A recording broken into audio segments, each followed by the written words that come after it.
Aha. Deməli uşaqlar, bu günlər başlayacaq sizlərlə natural ədədlərdən.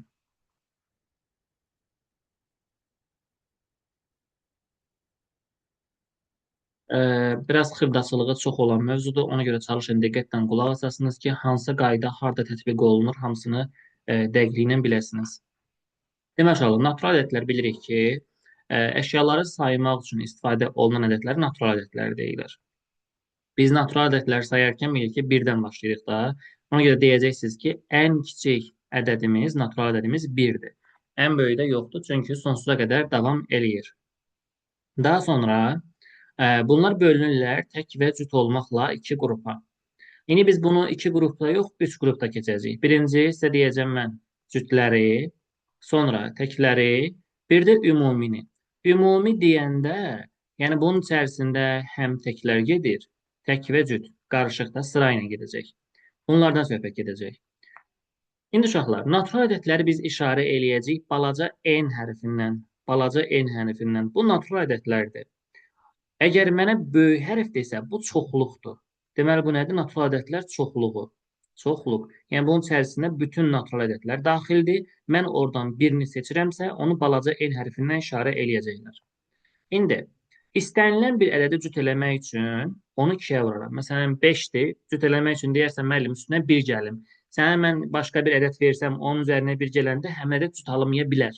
Elə bir qayda tətbiq eləməlisən ki, bu hər zaman doğru olsun. Yəni, qayda elə bir şeydir ki, hamısı üçün keçərli olmalıdır. Deməli, cüt eləmək üçün 2-yə vurmalısan. 7-ni deyirəm, 2-yə vurdun 14. 5-i deyirəm, 2-yə vurdun 10. 6-nı deyirəm, 2-yə vurdun 10. Baxın, hamısını 2-yə vuranda, deməli, biz cüt natural ədədləri almış olacağıq. Deməli, ona görə qayda şəklində yadda saxlayırsınız ki, cüt ədədləri 2 ilə başlada bilərik. 2 ilə. Bizə belə deyirlər, ardıcıl cüt ədədlər. Ardıcıl cüt ədədlər deyəndə necə eləmək lazımdır? Cütlər necə sayırsan? 2, 4, 6, 8. İndi bu bizim belə deyək də başdan saymağımızdır. Amma mən bilmirəm axı məsələnin şərtində bu ədədlər hansı ədədlərdir. Ona görə ardıcıl cüt ədədlərdən söhbət gedəndə birinci 2n, sonra gələcək 2n üzərinə gəl 2, sonra gələcək 2n üzərinə gəlinsin 4. Bu cür davam eləyəcək. Ədədlərin sayından asılıdır. Məsələn, desək ki, məsələnin şərtində 3 dənə ardıcıl ədəd, daha doğrusu 3 dənə ardıcıl cüt natural ədəd. Onda sən qaydadan istifadə edəcəksən 2n, 2n üstəgəl 2 və 2n üstəgəlinsin 4. Ola bilər sənə desin ki, 5 dənə ardıcıl cüt natural ədədin cəmi bu qədərdir.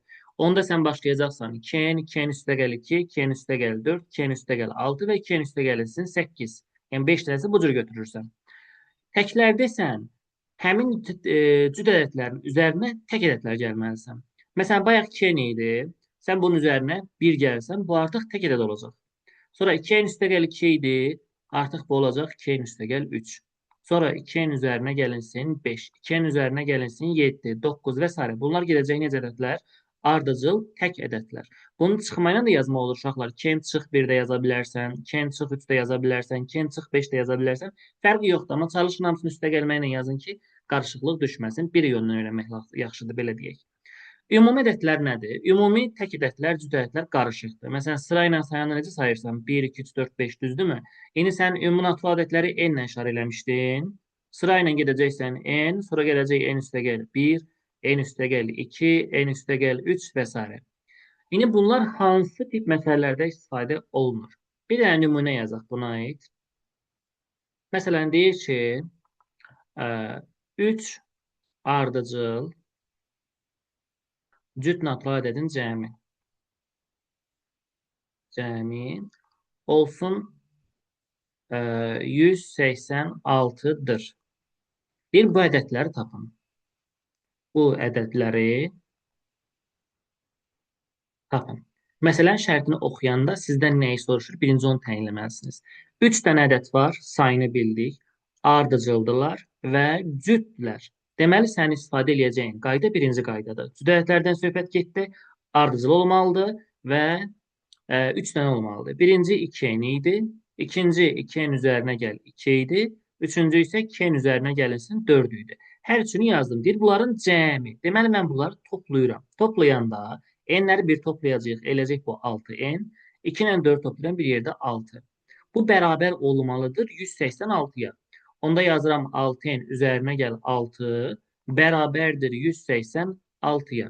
Buradan da 6n bərabərdir. Bu 6 müsbət 6-nı 186-nın yanına aparanda olacaq 186 çıxılsın 6. Bilirik də, əgər hər hansı bir ədədi digər tərəfə keçirəndə bərabərlikdən sağına və yaxud da ki, soluna özünlə bərabər şərəsi dəyişəcək. Yazıram 6n bərabərdir. Çıxanda qalacaq burada 180. 180-i də 6-ya böləndə n-in qiyməti olacaq 30. 30 bizim cavabımızdırmı? Xeyr. Niyə görə? Mən n-ə 30 tapmışam. Ədədləri tapmamışam ki. Gəlirsiniz buradakı ədədlərdə n-lərin yerinə 30 yazırsınız. Birinci olacaq 2 vurulsun 30. Eləyəcək bu 30. Daha doğrusu 60. Sonra nə gələcək? Üzərinə 2, üzərinə 4 gəlirsən. Olacaq 62, 64. Hər 3 ədədi tapmış olduq. İndi burada sizdən soruşacaq, məsələn, böyük ədədi tapın, kiçik ədədi tapın, bu ədədləri tapın, ortancıl ədədi tapın. Yəni, artıq orada tapandan sonra sualın axırında nəyi soruşursa, onun da cavabını verəcəksiniz. Bu getdi. Başqa bir nümunə yazaq. Yenə bununla bağlıdır. Deyirəm ki, 4 ardıcıl ədədin cəmi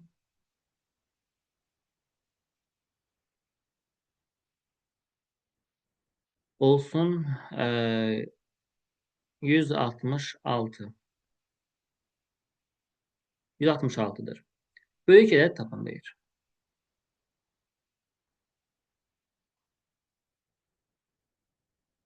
Deməli uşaqlar, burada söhbət getdi. Ədədlərin sayı 4 dənə olmalıdır. 4 dənədir. Ardıcıldır. Всё. Tək cüt söhbəti yoxdur. Deməli, sənin qaydan 3-cü qaydadır. Tək cüt söhbət yoxdur, ümumidə həm tək gedir içərisində, həm də cüt gedir. Ardıcıl ədədlərdir. Birinci olacaq o zaman n, ikinci olacaq n üzərinə gəl 1, üçüncü olacaq n üzərinə gəl 2 və dördüncü olacaq n üzərinə gəlsin 3. Bunların cəmi, toplayırsınız bunları 4-ün üzərinə gəl 6. Bir bu nəyə bərabərdir? 166-ya. Onda yazırsınız ki, 4n üzərinə gəl 6 bərabərdir 166-ya. Buradan 4n bərabər 166 çıxılsın 6. 4n olacaq 160. 160-ı 4-ə böləndə n-in qiyməti eləyəcək 40.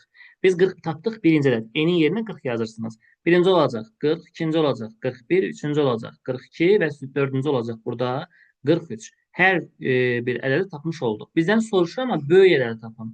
Birbaşa böyük tapa bilərdik, amma biz hamısını tapmış olduq. Böyük ədəd də burada olacaq 43. Bu getdi. Məncə burada problem qalmaz deyə düşünürəm. Natural ədədlər sonra bölünürlər tək və cütdən əlavə sadə və mürəkkəb ədədlər olmaqla 2 yerə. Sadə və mürəkkəb yazaq. Danışaq birinci sadə ədədlərdən. Birinci yazağın sadə ədədlər.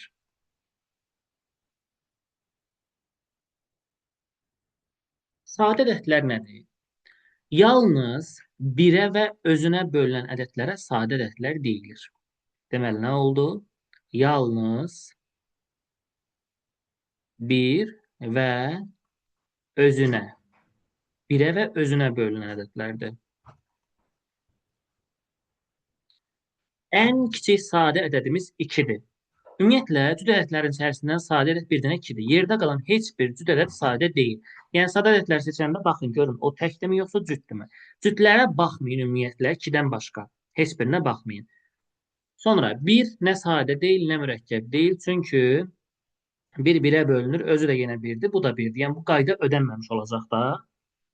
Deməli, ən kiçik sadə ədədimiz 2 olacaq.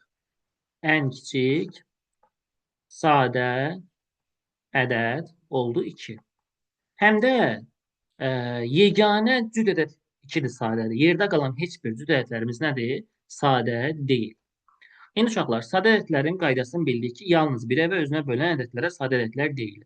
Bəzən elə bir ədəd qarşımıza çıxır ki, biz o ədədin sadə və ya mürəkkəb olmağını təyin etməkdə çətinlik çəkirik. Yəni, üzdən baxışdan sadəyə oxşuyur, amma sadə deyilmiş. Məsələn, çaşırsınız həmişə 51 sadədir, mürəkkəbdir. Tək ədəddirmi? Təkdir, amma sadəyə də oxşadırsınız, mürəkkəbə də oxşadırsınız. İndi mürəkkəb bəzən tuta bilirsiniz tezcənə, bəzilərdə tuta bilmirsiniz. Onun üçün edirsiniz? Birinci baxırsınız rəqəmlərinin cəminə. Rəqəmlərinin cəminə baxanda görürsən, həmin ədəd 3-ə bölünürsə, deməli, bu ədəd mürəkkəb ədəddir. Yox, rəqəmlərin cəmindən bir şey çıxmırsa, başqa qayda öyrədəcəm sizə. Həmin qayda ilə baxın, görün, bölünür, yoxsa bölünmür. Məsələn, 57-nin özü. Baxanda sadə də oxşuyur. Amma 5 ilə 7-ni toplayanda görürəm 12 eləyir. Bu 3-ə bölündü. Deməli, bu mürəkkəb ədəddir. Bu ədədlərə fikir verin belə şeylərdə. Məsələn, 117-nin özü mürəkkəb ədəddir görək. Yoxsa sadədir. 117 rəqəmlərini toplayıram. 1, 1, 7. Elədir 9. Hə, deməli bu 3-ə bölünürmüş. Deməli bu necə ədəddir? Mürəkkəb ədəddir. Yəni belə ədədlərə fikir verin. Görün, ədədlərin sadə və mürəkkəb olduğunu necə təyin edə bilərsiniz. Birinci qayda rəqəmlərin cəminə baxmaq oldu. Mən buraya yazıram qeydlərimiz kimi. Qeyd nə edəcəksiniz? Birinci rəqəmləri cəminə baxaq. Rəqəmləri cəmi 3-ə bölünsə sadə deyil. Sadə deyil. Bu getdi. Bu qayda birimiz. İndi uşaqlar, ola bilər ki, bizə daha böyük ədədlər versin. 3 rəqəmli ədədlər daha çox baxırıq. 4 rəqəmli ədədlərdə o qədər də vermirlər sizə sadə və mürəkkəb olduğunu təyinləmək üçün. 3 rəqəmlərdən verirlər. İndi nə edəcəksiniz? Məsələn, götürəyin, yer ayırırdım. Hə. Məsələn, götürəyin bir dənə ədəd. Olsun 117-nin özü. Rəqəmləri cəmini tutalım bildikdə indi. Əlavə qayda kimi təyinləmək istəyirəm. 117 sadə və mürəkkəb olduğunu ilk baxışdan sadəyə oxşadırıq. Amma mürəkkəb olduğunu niyə görə təyin edə bilərik başqa? Həmin ədəddən kök alırsınız uşaqlar. Kök altına yazırsınız həmin 117-ni. 117. Təqribən nəyin kvadratı 117-yə yaxındır onu tapacaqsınız. Özünü aşmamalı da. Məsələn, deyirsən 11-in kvadratı 121 eləyir. Yazım ora yaxındır, amma yox. Sən oranı keçə bilməzsən. Deməli, 10 tam nə qədərsə, onun kvadratı yaxında 10 tam onda 1 məsələni. Deməli, sən bu ədəd çıxartdın kökdən 10 tam onda 1. Bu verilən ədəddən kiçik olan sadə ədədləri yazacaqsan. Ondan kiçik sadələr hansılardır? Ondan kiçik sadə ədədimiz 7-dir, 5-dir, 3-dür və 2-dir. Ondan kiçik sadələrimiz bunlardır. Baxacaqsınız 117 burada verilən ədədlərdən hansınasa bölünür, yoxsa bölünmür. Əgər heç birinə bölünməsə, deməli 117 sadə ədəddir. Yox, hər hansı birinə bölünsə, onda 117 mürəkkəb ədədiymiş. 117 2-yə bölünməz, bilirik, onsuz da cüt ədəd deyil, deməli 2-ni atıram. 5-ə bölünməz, çünki axırı 5 ilə və ya 0 ilə qurtarmalıdır ki, bu ədəd 5-ə bölünsün. Deməli, bunu da atıram kənara. Qaldı əlimizdə 3 və 7. 117-ni indi 3-ə bölünməni bilirik də, onsuz da rəqəmləri toplayacaqsınız. Görəcəksiniz ki, rəqəmlərinin cəmi 3-ə bölündü. Hə, bu 3-ə bölünür. 117 deməli mürəkkəb ədəddir. 7-yə bölünməsinə baxın. 117-ni bölürəm 7-yə. Bir dəfə 7 qaldı burada. 47 bölünməyəcək. Gördünüzmü? Ancaq 3-ə bölündü. Hər hansı minimum birinə bölünürsə, onda bu ədəd mürəkkəbdir. Deməli, bu necə də oldu? Mürəkkəb oldu. İndi baxalım başqa bir ədədə. Məsələn, yazıram 119. 119-u belə baxanda deyəcək indi ha müəllim, bu sadə ədəddir. Yəni əzbər bilməyənlər deyəcək ki, müəllim bu sadə ədəddir. Ancaq görək bu sadədir yoxsa mürəkkəbdir. Nə edəcəyik yenə? 119-dan kök alacağıq. Təqribi 11-in kvadratı yenə çox eləyəcək, düzdürmü? Deməli olacaq bu 10 tam nə qədərsə. Məsələn 10 tam onda 1. Özündən kiçik sadələr. Deməli 7-dir, 5-dir, 3-dür, 2-dir. 119 2-yə bölünməz, sonu cüt deyil. 119 5-ə bölünməz. Rəqəmlərini toplayıram. Rəqəmləri toplayanda gördüm ki, 3-ə də bölünməyəcək. Qaldı 7. 7-yə bölünürsə mürəkkəbdir, bölünmürsə sadədir. 119-u böləndə 7-yə. Bir dəfə 7, qaldı 49, 7 dəfə də 7, 49.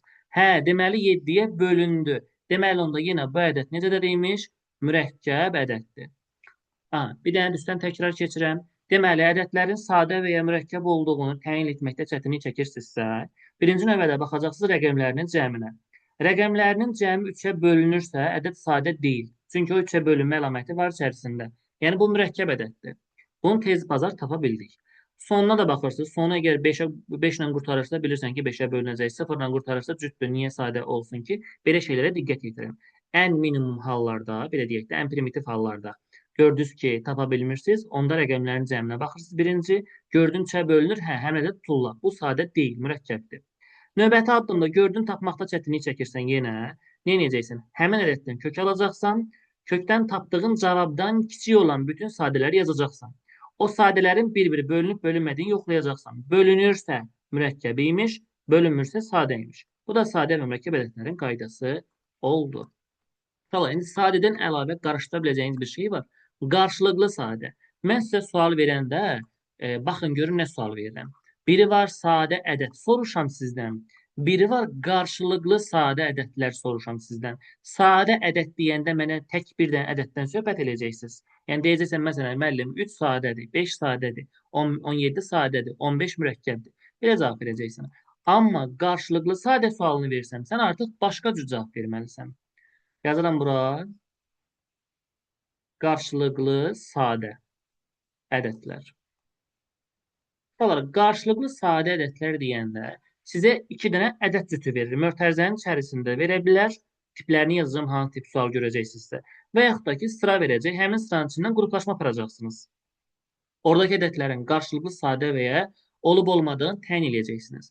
Qarşılıqlı sadənin qaydası odur ki, ortaq bölənləri yalnız və yalnız 1 olsun. Deməli, nə oldu? Ortaq bölənləri böləni yazaq da. Yalnız 1 olsun. Bir dənə yox ha. 1 olsun. Rəqəm olaraq 1-i görməlisən orada. 2-yə bölünməməlidir. İkisinə eyni zamanda 2 olmaz. İkisində eyni zamanda 3 olmaz. O zaman qarşılıqlı sadə sayılmazlar. İkisini də qarşı-qarşıya qoyanda eyniləri, ortaqları 1-dirsə, onda bu ədəd qarşılıqlı sadə də sayılacaq. Məsələn, 2 dənə ədəd yazacağım sizə. Burada olsun məsələn 45 və götürəyim buradan 57. Bir də götürəyin olsun 40 və 27. Görək hansı qarşılıqlı sadədir, hansı qarşılıqlı sadə deyil. Əvvəlcə verilən ədədləri sadə qruplarına ayıracaqsınız. 45-i ayırıram. 3-ə böləndə 15, 3-ə böləndə 5, 5-i 5-ə böləndə 1. Mən 1-i yenə bura yazacağım ki, çaşqınlıq olmasın sizdə. 57-ni qruplarına ayıranda 57 mürəkkəbdir, çünki 3-ə bölünür. 19, 19-u 19-a böldünüz, 1, həmin biri yenə bura yazdım. İndi baxıram nəyə? Ortaqlarına fikir verin. Hər ikisində 1 var, amma 3 də var. Mən bayaq şərtdə nə yazdım sizə? Ortaq bölən yalnız 1 olsun. 1 var, nə olsun? Amma 3 də var. 3 də olduğuna görə bu pozuldu. Deməli, bu qarşılıqlı sadə ədədlər deyilmiş. Qarşılıqlı sadə şərtini ödəmək üçün ikisində ancaq və ancaq biri dairəyə ala bilməliyik. Başqa şeyi dairəyə almaq olmaz. Ala bildinsə, deməli bu qarşılıqlı sadə deyil. İndi gəlin 40-lı qruplarına ayıraq. 2-yə böldük 20, 2-yə böldük 10, 2-yə böldük 5, 5-i 5-ə böldük 1, yenə biri bura yazıram, çətin olmasın bizə. 27-ni qruplarına ayırsaq 3-ə böləndə 9, 3-ə böləndə 3, 3-ü 3-ə böləndə 1, 1. İndi hər ikisinə baxıram eyni zamanda, ancaq birləri var. Başqa burada 2, 2, 5, burada nə 2 yoxdur, nə 5 yoxdur, nə də burada 3 yoxdur. Hə, deməli bu ədəd qarşılıqlı sadə imiş. Deməli, onda təyin edəcəyiniz şey nədir? Bu birinci nümunəni sizin testdə görəcəksiniz bu şəkildə 2 dənə mötərizənin içində ədədlər. Deyəcək hansı qarşılıqlı sadə ədəddir və yaxud da sualda belə deyir. Qarşılıqlı sadə ədədlər cütünü göstərin. Cüt deyəndə bu ikisi birlikdə nəzərdə tutulur. 45 və 57 cütü, 40 və 27 cütü. Bu deməkdir. Baxıram qruplarına ayıranda ortaqları 1-dirsə, deməli qarşılıqlı sadədir. Yox, başqa bir şeyləri də ortaqsa qarşılıqlı sadə deyillər. İndi elə bir sual başqa bir sual da gələ bilər sizə. Onu da indi qeyd deyəcəm. O qeyddən sonra deyəcəm həmin sualı. Deməli uşaqlar, sizə qarşınıza çıxanda ədədləri tez seçmək üçün, yəni sadələri tez götürmək üçün qaydalar deyəcəm. Birinci növbədə ardıcıl ədədlər qarşılıqlı sadədir. Ardıcıl ədədlər mən qarşılıqlı sadə həmişə belə yazıram. Qıs baş hərflərini. Qarşılıqlı sadədir. Ardıcıl ədədlər nədir? Məsələn, 3 ilə 4. Nə bilim, olsun 17 ilə 18. Nə bilim, biraz da böyüdək. 468 ilə 469. Görürsünüzmü? Yanaşı gələn ədədlərin hamısı qarşılıqlı sadə ədədlər sayılacaqlar. Bu bir qayda. İkinci, ardıcıl tək ədədlər. Ardıcıl tək ədədlərimiz də olacaq nə? Qarşılıqlı sadədir. Bu ardıcıl təklərə nələr daxildir? Məsələn, 11, 13, olsun 25, 27, olsun 67, 69 və s. Bunlar nə sayılırlar? Ardıcıl təklər sayılır. Cüt demirəm ha, tək deyirəm. Üçüncü, 2 sadə ədəd. 2 sadə ədəd qarşılıqlı sadədir. Qarşılıqlı sadədir. Məsələn, 2 dənə sadə deyəcəksiniz. Məsələn, müəllim deyirəm 17 sadədir, 41 sadədir. Yanaşı qoy oldu qarşılıqlı sadə. Məsələn, 53 sadədir, 61 sadədir. Yanaşı qoy olsun qarşılıqlı sadə. Bu belə. Və dördüncü olaraq 1 hər şeylə qarşılıqlı sadədir. Hər şey ilə qarşılıqlı sadədir. Yəni, 1-i nəyin yanına yazırsınız? Yazın, qarşılıqlı sadələr alınacaq. 1 ilə 20 tutalım ki. 1 ilə 67. Nə bilim, 1 ilə olsun 518. 1-i nəyin yanına qoyursunuzsa qoyun. Onlar ikisi birlikdə qarşılıqlı sadələr sayılacaqlar. İndi buna aid belə bir ədədlər qrupu yazaq. Məsələn, deyir ki, sualı sora bildim. Yəni, gözləyim. Ulduz qoyum qarşısına, bilin ki, nümunədir bu sizdə. Məsələn, deyir ki, 2, 5, 6, 8. Bir də olsun burada 10. Tamam ki. Deyir, neçə ədədlər cütündən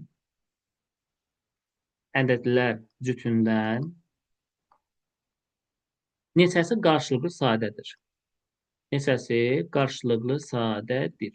Belə bir sual gəldi. Siz baxırsınız ki, müəllim, burada qarşılıqlı, daha doğrusu burada baxırsınız ki, ədədlər cütü yoxdur. Ədədlər cütü necə yazılır? 1 ilə 20. Bu yuxarıda yazdığımız kimi. 1 ilə 67.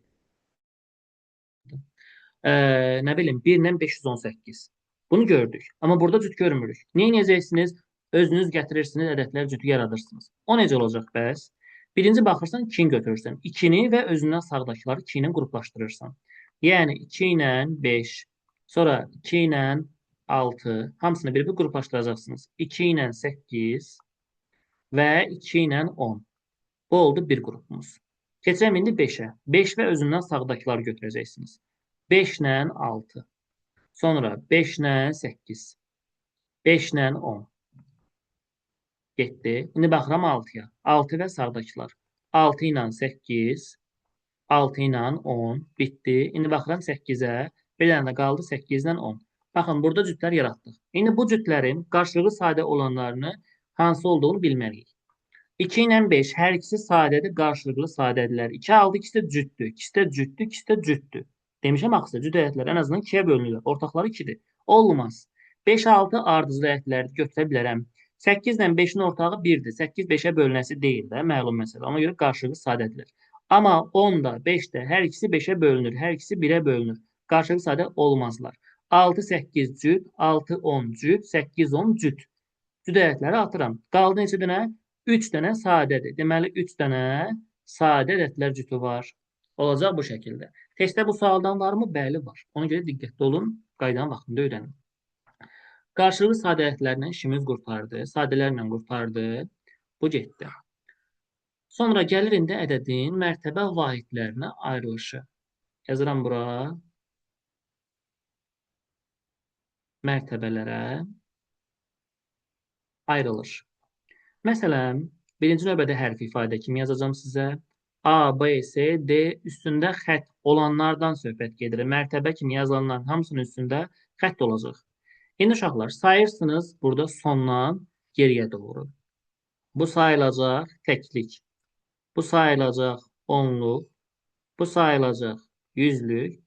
Və bu da sayılacaq minlik. Bunun açılışını yazanda hər hərfin altında hansı ədədi görsən vurursan. Mini vurursan A-ya. Olur min A. Üzərinə gəl. 100-ün üzərində B var. Olacaq o zaman 100 B. Onun başında C var. Olacaq 10 C. Və 1 D. Rəqəm olaraq 1 yazılmır əmsalda, amma mən rahat biləsiz deyə 1-i də yazdım ora. Bu da olacaq 1 D. Bu oldu ədədin mərtəbə vahidlərinə ayrılışı. Buna aid sual necə düşür? Ən primitiv formada, məsələn, deyir ki, nümunə yazın buradan əvvəlcə. Deyəcək ki, AB üzərində xətt bərabərdir. Tutalım ki, 4A üzərinə gəlinsin 7B. Olarsa, AB hasilinin ən kiçik qiymətini tapın. Yazıram buraya E2Q. Olsun belə. Nə edəcəksiniz? Açılışına baxacaqsınız. Bu təklikdir, bu da onluqdur. Yəni 10A olacaq burada. Üzərinə gəl 1B olacaq. Bərabərdir. Gəlin bu 4A-nı dəyişim bərabər alınmasında. Yəni gözləyin. Bunu 6A eləyək. Aha. 6A üzərinə gəlinsin 7B. İndi A-ları bir tərəfə, B-ləri bir tərəfə keçirəcəksiniz. Yəni 10A çıxılsın 6A. Bərabərdir 7B. O 1B-yə də gələndə 7-nin yanına olacaq, çıxılsın 1B. Qalacaq burada 4A bərabərdir 6B. 4 və 6 durub belə götürməyin. İxtisar varsa mütləq ixtisar etmək lazımdır. 6 ilə 4 hər ikisi 2-yə bölünür. Hər ikisini 2-yə böləndə qalacaq burada 2A, burada isə 3B. Qiymət olaraq götürəndə bir-birinin qarşısını A-ya 2, B-yə isə, daha doğrusu A-ya 3, B-yə isə 2 götürəcəksiniz. Yəni bərabərdir 3, B də bərabərdir 2-ni götürdük. Məndən soruşub bunların ən kiçik qiymətini 2-ni üçə vuracaqsınız. AB hasili eləyəcək o zaman 6. Bu getdi. İndi başqa bir buna aid nümunə yazdım sizə.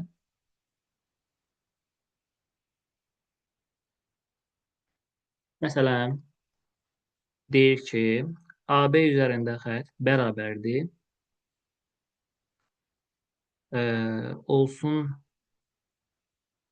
4A üzərinə gəlinsin 9B. Məsələn, soruşur ki, A üzərinə gəl B cəminin ən böyük qiymətini tapın. Ən böyük qiyməti. Sualların başlığını səsli deyirəm, amma qısa yazıram belə. Özünüz yazanda tam şəkildə yazarsınız. İndi yenə bu sayılacaq bizdə təklik, bu da onluq. Yəni 10A üzərinə gəl 1B bərabərdir 4A üzərinə gəl 9B-ni yazdıq. İndi A-lar bir tərəfə 10A çıxılsın 4A bərabərdir 9B çıxılsın 1B-ni yazdıq. 10A-dan 4A çıxanda qalacaq burada 6A, 9B-dən 1B çıxanda qalacaq burada 8B. İndi biz belə birbaşa 6 ilə 8-i götürə bilmərik. Çünki 6 ilə 8 ixtisar gedirlər. Hər ikisini 2-yə böləndə qalacaq burada 3A bərabərdir 4B. Bunu götürdük. İndi A-ya götürəcəksiniz burada 4, B-yə götürəcəksiniz burada 3. Bir-birinin qarşılığını götürürdük də. Sonra ən böyük qiymət deyəndə mütləq şəkildə cədvəl çəkməlisiniz. Bura şərt kimi yazıram sizə, yadınızda qalsın. Cədvəl. Böyük qiymət soruş. Kiçik deyəndə ixtisar eləyin, götürün bunu. O sizin kiçik qiymətinizdir. İndi böyük qiymət deyəndə mütləq şəkildə cədvəl çəkməlisiniz. Gəlirəm, indi cədvəli çəkirəm. A ilə B-nin qiymətlərini yazacaqsınız bura. İndi uşaqlar, A-ya 4 tapmısınız, B-yə 3 tapmısınız. Sıra ilə nə etmək lazımdır? Hamısını 2-yə, 3-ə, 4-ə belə vurmaq lazımdır. Məsələn, birinci, hər ikisini 2-yə vururam. 4-ü 2-yə vuranda 8, 3-ü 2-yə vuranda 6. Hər ikisini bunların 3-ə vururam. Birincini götürün, durub sıra ilə vura-vura getməyin. 4-ü 3-ə vururam 12, 3-ü 3-ə vururam 9. Artıq bizim misalımız qurtardı. Niyə görə? Çünki mən bir hərfin yerinə 2 dənə rəqəm yaza bilmərəm. Deməli, 2 rəqəmli gələn halda oranı atacaqsınız. Ən böyük qiymət olaraq sonda nə qaldı? 8 və 6. Deməli, A-nın ən böyük qiyməti 8 imiş, B-nin ən böyük qiyməti 6 imiş. Bunların cəmi 8 plus 6 cavab eləyəcək 14. Gəlin, indi başqa birinə baxaq. Bundan yenə böyük qiymətdən söhbət gedəcək. Məsələn, sual olsun belə. Deyəcək ki, AB üzərində xətt bərabərdir. 8A üzərinə gəlinsin 7B. Bunu yazdıq. İndi mənə deyir ki, A vurulsun B, bunun ən böyük qiyməti nəyə bərabərdir? Sonra soruşsun məndən, AB üstündə xəttin ən böyük qiyməti nəyə bərabərdir? Lap olsun AB üstündə xəttin ən kiçik qiyməti nəyə bərabərdir? Baxın, belə suallar verə bilər sizə. Hamısını bir sualın içərisində verirəm, tecinə həll eləyək. Yenə bu təklikdir, bu onluqdur. Onda yazaram 10A, üzərinə gəl 1B. Bərabərdir 8A, üzərinə gəl 7B. Bunu yazdıq. İndi yazırıq burada 10A, 8A aparıram ora, olacaq çıx 8A, bərabərdir 7B qaldı. O 1B-ni də gətirəndə bu olacaq çıxılsın 1B. 10A-dan 8A çıxanda qalacaq burada 2A, çıxanda qalacaq burada 6B. Hər ikisi 2-yə ixtisar getsə, qalacaq burada 1A bərabərdir 3B. Bunu yazdıq. İndi A-nın qiyməti olacaq burada 3, B-nin qiyməti olacaq burada 1. Ən böyük, ən kiçik qiymət söhbətlərində sizə demişəm ki, gətirirsiniz, cədvəl çəkirsiniz. A ilə B-nin qiymətlərini yazırsınız. İndi A-nın qiyməti 3, B-nin qiyməti 1-dir. Hər ikisini 2-yə vururam. 6 ilə 2. Hər ikisini 3-ə vururam. 9 ilə 3. Hər ikisini 4-ə vururam. 12 ilə 4. Hə, 2 rəqəmli alındı. Artıq buranı atıram. 2 rəqəmliyə baxa bilmərik. Çünki dediyimiz kimi bir hərfin yerinə 2 rəqəm yazmaq olmaz. Bunu yazdıq. İndi baxırsınız nəyə? Birinci baxıram nə lazım idi mənə? AB hasilinin ən böyük qiyməti. Ən böyük kimi idi? 9 və 3 idi. Gəlin bunları nömrələyəyim. 1, 2, 3. İndi birincinin cavabını yazalım. Birincinin cavabı olacaq 9 vurulsun 3 bərabərdir 27. İkinci AB-nin ən böyük qiyməti idi.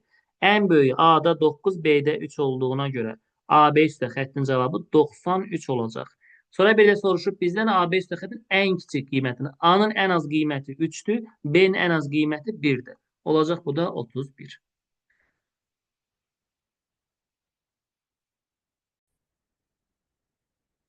Belə bir nümunə yazıram sizə indi. Nümunə. Test toplusunda var, satacağım sualların içərisində var, qarşınıza çıxacaq testlərin içərisində var uşaqlar. Deyir ki, x, y üzərində xətt çıxılsın y, bölünsün y, x üzərində xətt çıxılsın x bərabərdir 2 olarsa, məsələn, x plus y cəminin ən böyük qiymətini tapın.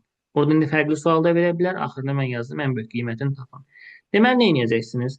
Əvvəlcə açılışını yazırsam, bu təklikdir, bu da onluqdur da, məlum məsələ. Olacaq o zaman 10x üzərinə gəl y, burada da var çıxılsın y. Bunu yazdım.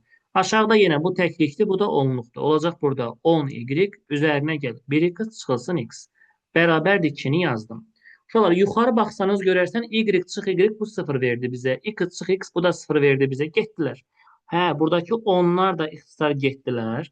Yuxarıda qaldı, x aşağıda qaldı. Y bərabərdir 2. Bunun məxrəci 1-də axı yoxdur. Deməli, x-in qiyməti 2, y-in qiyməti 1-dir. Gəlirsiniz, cədvəl qurursunuz. Çünki orada ən böyük qiymət soruşub bizdən. Həmin cədvəlin için dolduracağıq və cəmini tapacağıq ən böyük qiymətin. X-in qiyməti 2, y-in qiyməti 1 idi. Hər ikisini 2-yə vururam. 4 ilə 2. Hər ikisini 3-ə vururam. 6 ilə 3. Hər ikisini 4-ə vururam. 8 ilə 4. Hər ikisini 5-ə vuranda 10 ilə 5. Hə, 2 rəqəmli alındı, baxa bilmərəm. Ən böyük qiymət 8 ilə 4-dür. X-in ən böyük 8 oldu, baxın buradan. Y-in də ən böyük qiyməti 4 oldu. Bunların cəmi də olacaq 12.